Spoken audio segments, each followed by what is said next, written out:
Tigers finished the season on a positive note. We're breaking it down on the Hannycast. The Hannycast, a weekly LSU football film study with Charles Hannigriff and former LSU tight end Richard Dickson. Now to break down the Tiger tape, here's Charles and Richard. Welcome into our final edition of the Hannycast for the regular season. We're continuing the podcast. This will be our final game film of the regular season. I'm Charles Hannigriff with Richard Dickson, and we're talking about LSU's victory over Oklahoma. Soonest first ever trip to Tiger Stadium. Richard, we wondered a couple of weeks ago what kind of note the LSU Tigers would finish the season on after the disappointing loss at Florida. Thought they responded well against Vanderbilt. And again here tonight in this game, they got off to a good start. Nervous moments when Garrett Nussmeier went out of the game, but he came back in to finish the first half strong. The defense pitched a shutout in the second half. No doubt. I mean, this is the most complete game we've seen in 4 or 5 weeks. I mean, it was a team that really executed. They were flying around, playing hard. They answered all the questions that anybody had to say, how's this team going to finish? Well, if they finish this way, this is the best the defense played all year long. We talk about the consistency in college football or the lack thereof. This was an Oklahoma team a week ago that dominated an Alabama team that had dominated LSU 2 weeks before that. And now here, LSU 2 weeks ago against Florida, not a strong effort on the road, and yet here against Oklahoma, they have a great game. If you could just keep it together, but it's not just an LSU thing; it's a college football thing. I was about to say it's week to week in college football. I mean, you look at this defensive performance. The defense only gave up 10 points, 277 total yards. I thought this was our best defensive game of the year. Well, let's start out there. This is a play we're going to look at early in the first quarter. 2nd down and 10 for Oklahoma from their own 12-yard line. And this is great communication by LSU and a nice play by Braden Swinson. Yeah, you've seen it the past couple weeks. Everybody's communicating. Everybody's pointing. I really like this 4-3 defense we're getting into. And what really stood out to me is the physicality of the defense on this. Zy Alexander comes up and delivers the blow. He cuts off the cornerback. You got Swinson cutting off the edge and allows the linebackers just to flow and make a play. Oklahoma with the quick pitch there. Alexander comes up. The physicality of Alexander, that's a huge play. You don't see a lot of cornerbacks come in there like that, and you'll see it from this view. I mean, he really makes the play. He comes up and delivers a big blow. Let me talk about the communication here as they reset the formation here. Richard, what are they? You see Penn here is pointing to the left. You see Alexander's pointing, Swinson's pointing. And you see Weeks look back at Gilbert. Everybody's talking. Everybody's in communication. They're working together. And this is sometimes where you've seen people putting their hands up, not knowing what was going on. Everybody makes a few glances, a few hand points, and they get on the same page. I'm going to watch it here. Watch Zy right here. This is a big play. He comes up and sets the edge right there. Weeks is setting the edge on the pull block. And it really allows Penn to flow and make an easy play. LSU bottles them up there. I'm going to switch over to the offensive side. Garrett Nussmeier. This is a complete pass to Kyron Lacey. This goes for 18 yards. Oh, they catch Oklahoma. We talk about miscommunications. They caught Oklahoma in a miscommunication here. If you watch this, Oklahoma's really confused on this. They get confused on coverage. It almost looks like from this angle, they thought that Josh Williams was on a slant. You watch the safeties fly up. That allows two guys really open. I mean, I'm a tight end guy. Mason Taylor was wide open for a touchdown right here. I'd like to see him get the ball, but, it was just a great executed play. All right, so what's Oklahoma reacting to here? So when they go wide, everybody shifts back over. They're trying to communicate who's got who, and you're going to see it great from the wide view. But there's definitely miscommunication on Mason Taylor. They have some type of man coverage. Both guys flow to the center of the field, trying to cut off the slants, and they leave guys wide open. All right, I'm going to pause it after the motion. It takes Lacey over to the right side of the formation. So right now, they don't know. You would think it's man, but when he runs a slant and Lacey runs the whip, both of them crash down towards the middle of the field. At least Mason Taylor open on the outside. He bails, and then nobody covers Lacey when he whips back out. This was an Oklahoma defense that didn't allow a touchdown last week to Alabama. It's been 13 years since Alabama didn't score a touchdown. It's almost like they both bit on the slant when he was whipping in, and then nobody trailed. See? Mason Taylor was wide open now. Other team. Wait, hang on. Let me go back and just see how. As a tight end, I want that ball right there. Oh, wow, yeah. I'm seeing him now in the middle of the field. Which is Lacey's pretty open too, though. Yeah, he's wide open, but tight ends need love. You'll never stop playing the position, my friend. We're brought to you by Marucci Sports, founded and operated by current and former big leaguers. And don't forget to check out the Hitter's House, 5801 Segan Lane, and now the new location just opened up earlier this fall at 1801 Airline Drive in Metairie. Membership to the Hitter's House comes with 24/7 access to the members-only cages, bullpen cage reservation opportunities, rental store discounts at 15%, and all of the Marucci aluminum and composite bats are available there. Plus, the new additions to their retail line, including shoes, are available now. Go to MarucciSports.com for more information. All right, let's move ahead here. This is a play. This is a third down where LSU is back at their own 19-yard line. Nussmeier is sacked on this play, and the fumble is recovered by Mason Thomas, and this is the scoop and score that got Oklahoma even. Yeah, and it's just something that, starting with Alabama, where we've been weak up the middle is between Chester and Mubenga. And a lot of guys are overloading that in pass situations. If you watch this, they're going to slant over. They're going to have three guys rushing that gap, knowing that they can get home right there. And Chester just gets beat right here. Right up the middle, and yep.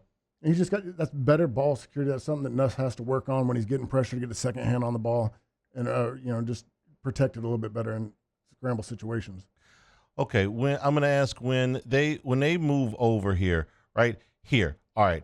Now whatever they had called before, are they changing blocking scheme here, or is this everybody still got the same guy? Well, you're looking at it right now, and you see Campbell trying to communicate right here. He's looking down. They're going to fan out. Campbell's on the rush in. You're going to have Mubenga on the tackle, and you're going to have Chester sliding over. But what they do is they're going to slide, and they're going to loop the D in. So you're going to have two guys ended up on the tackle, and then you put one-on-one with Chester. All right, let's watch this. Guy almost jumps off sides there. So he loops. You get two on there, and then Chester just doesn't get that inside hand. Frazier actually picked up the loop. Yeah, everybody else picked it up perfectly. It was well done. It was just that, the technique-wise, he gives up his inside shoulder or outside shoulder. Watch it again from the wide view. But I just thought it was really interesting. I put this play on here because you saw this last week against Vanderbilt. You saw a lot of it against Alabama. This is where they're trying to attack us in the pass rush. Wouldn't you? It worked against Alabama for sure. There's a scoop, and there's a score. I love Anderson laying at least the knockout blow, trying to make him pay for the touchdown at least. Can I tell you, I like him. Oh, he's awesome. I like him. He's had a terrific year. All right, this next play, this is a sack by R. Mason Thomas. And this is something that you may have seen twice in 3 years.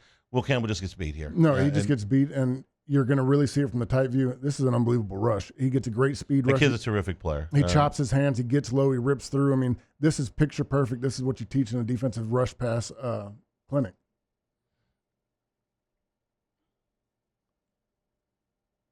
He chops his hands down, gets low, and rips. I mean, that's just Campbell doesn't get beat like that usually, but this was a great execution. He's given up, I believe, 2 sacks in 3 years prior to this, and none of the ones I remember were not. Watch 32's hands right here. He does a little chop and rip. You can't do that any better as a defensive lineman. Yeah. Sometimes the other guys make a play. Yeah, I mean, I'll take Will Campbell against any rusher in college football, but here, he just got beat. It's about all you can say to that. Not a whole lot else that you can do about this. All right, this next play we're going to look at, this is Jackson Arnold.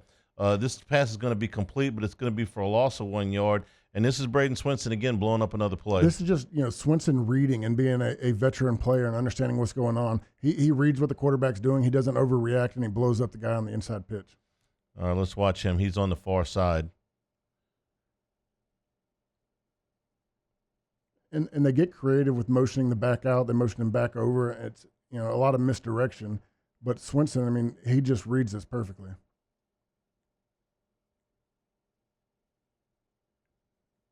And let me tell you, he lays the wood on this play too. Wow. Arnold never looked like he was any threat to run here. This was called all the way. A pass outside You saw it with Aaron Hernandez when they would look outside the pass and flip it into the tight end. They do it with the running back here, but Swinson just reads it perfectly and delivers a blow. By the way, I don't know if it's official yet, but the football scoop guys have the offensive coordinator at Washington State moving to Oklahoma. Now, as they've been, they fired their offensive coordinator earlier in the year, and now who is 29 years old, by the way. Yeah, that hurts me because the guy that was the interim was Joe John Finley, a buddy of mine. He played with me in Detroit. He's he's been with A&M, been with Ole Miss. I was glad to see him get the opportunity. All right, let's watch this one more time. Just watch the hit. I mean, Swinson delivers a knockout blow here. He reads it, reacts, and then gets his pad level down. Pow. All right. We're brought to you by Dependable Storage, 8 locations across Louisiana, 1 in Gulfport, Mississippi, the newest facilities in Slidell and Youngsville. They'll match any competitor's pricing, offer convenient online rentals and payments, and offer free use of their moving truck for new rental move-ins.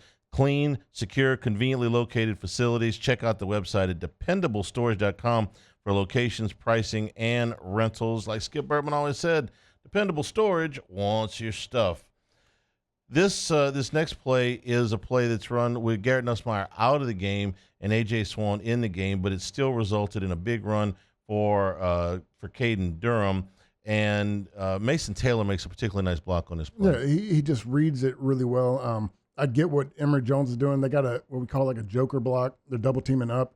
From the look, and you'll see it from the tight view, it looks like Jones really needs to get up on the linebacker, but he slow plays it. The linebacker's on the outside. Mason knocks him over and then gets off to the linebacker and really creates that seam. And it's also great patience by Durham. Durham down inside the 15-yard line. We'll catch the tight view of this and see what you're talking about this. Call it a joker block? Yeah, it was joker when it's into safety. I forget what we called it in the linebacker. But if you hit pause right here, the design is Emory Jones and Mason Taylor blocking the end to the linebacker. They're going, they're doubling from here to here. If he flies first, Jones gets up, he gets on the inside. If he plays outside, then Jones stays here and Taylor gets there. And I get what Jones is doing. The read is he's on the inside. He's thinking that's a block he has to get to. But the way the linebacker plays it, it really ends up swapping that he needs to be on the D end. And Mason Taylor does a great job throwing him over to allowing Jones to get him and seal him off.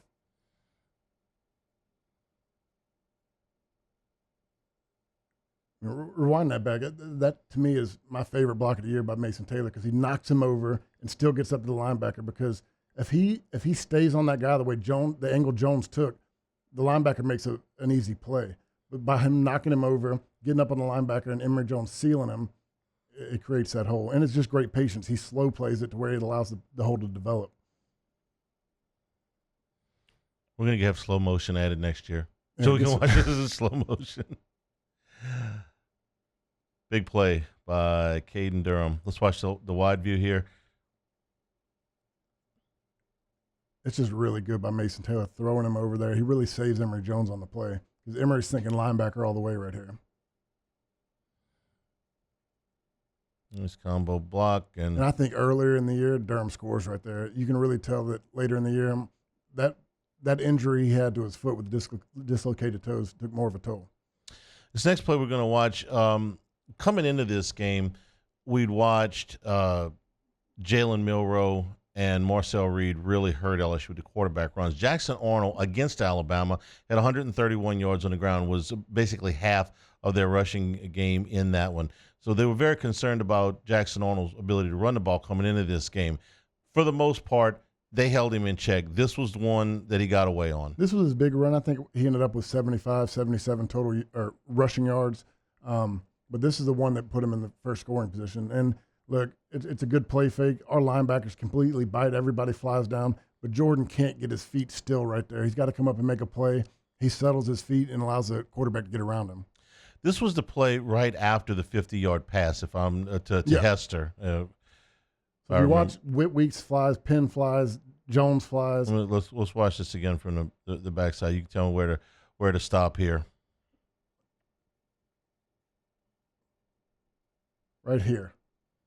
Look at where their heads. Head pointing that way, Weeks going that way, Jones going that way. Everybody bit on the play fake, which puts Devon Keys, you'll see it on the wide view, he plays it pretty well. I want to see him attack the blocker a little bit sooner instead of letting the blocker come to him. But this plays for Jordan Gilbert to make. He's got to be, he's the savior right here. He's the safety. He's got to come down there and make that play and not get flat-footed.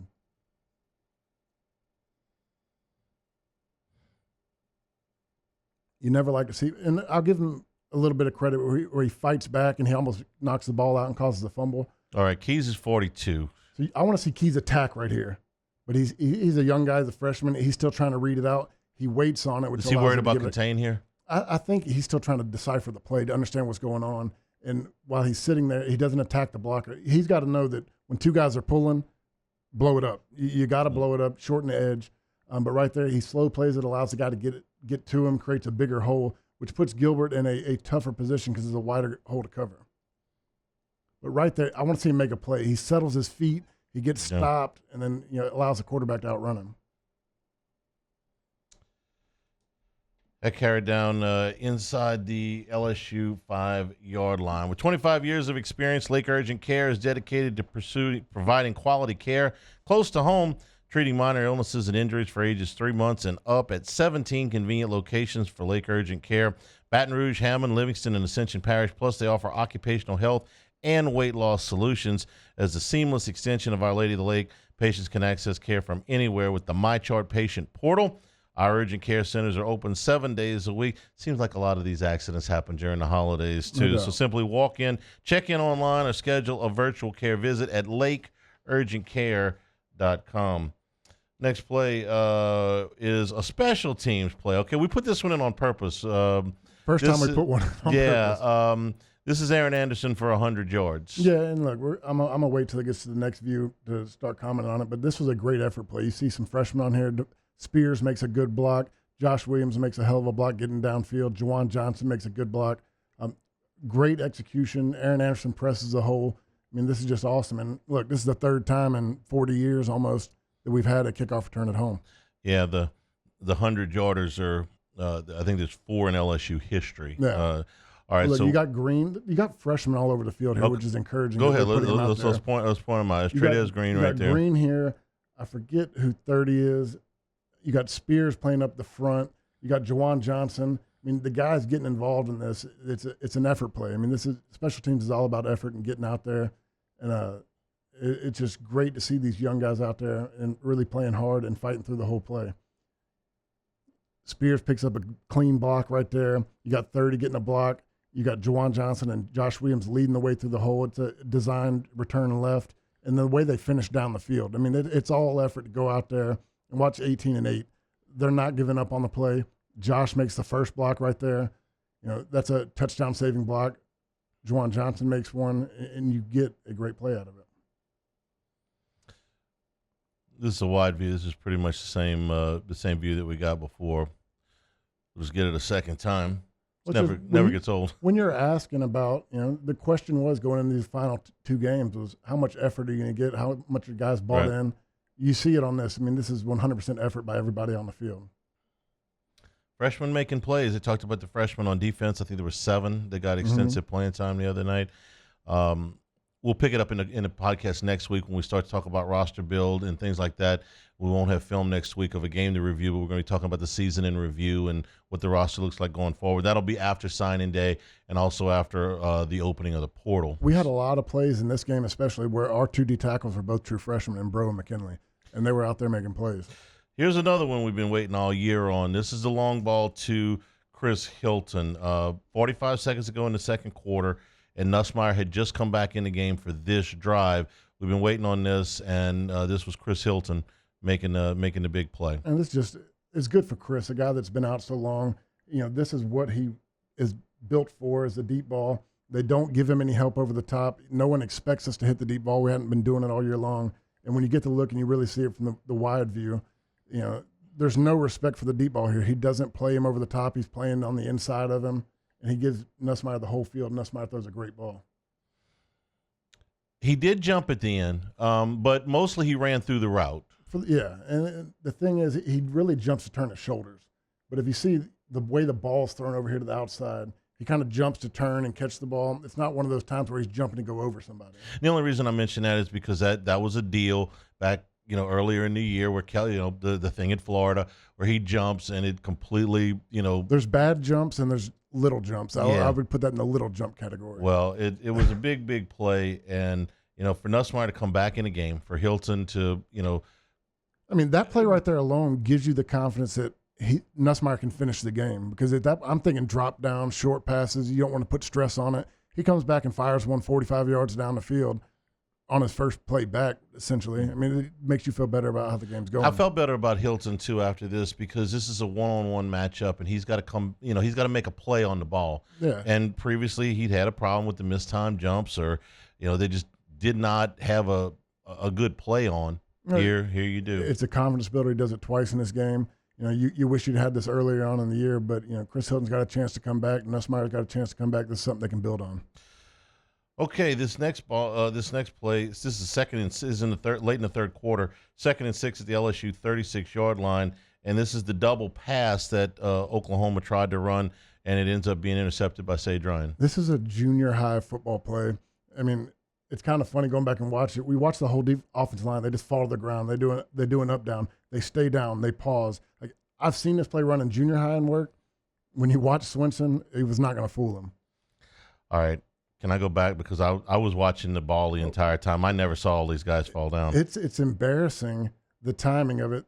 It's an up down. They all drop to the ground. They all stay there for a second, and they get up. Like, that's a junior high football so his play. first play is to throw the ball back this direction, Yeah, right? They're going to fake a cut block, like a quick play to the outside. They're trying to cut them down, but they're not trying to get tangled up, because they got to get back up to do their block.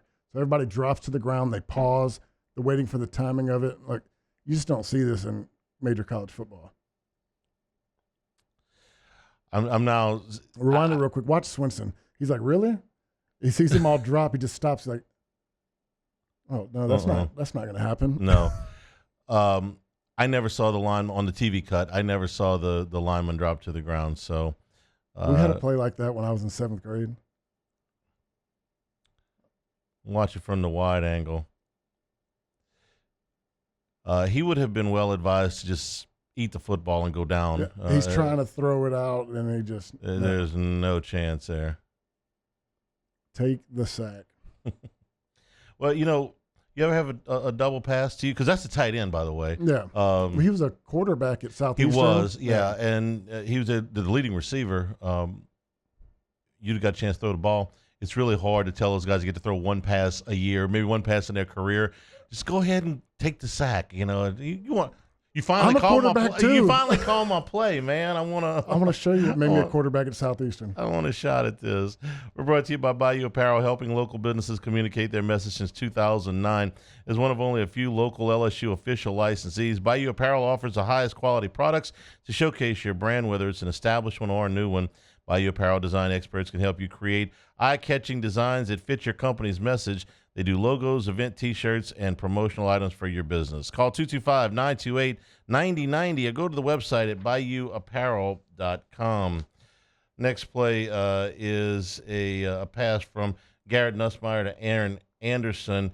It sets up the next play that they have after that, and I'll let you kind of take it from here. Yeah, you can kind of let this roll. I just wanted to show it because it sets up the next play we're going to show. This on the same drive. This is a screen pass where you're getting both Pimpton and Taylor looping out to get Anderson on a bubble.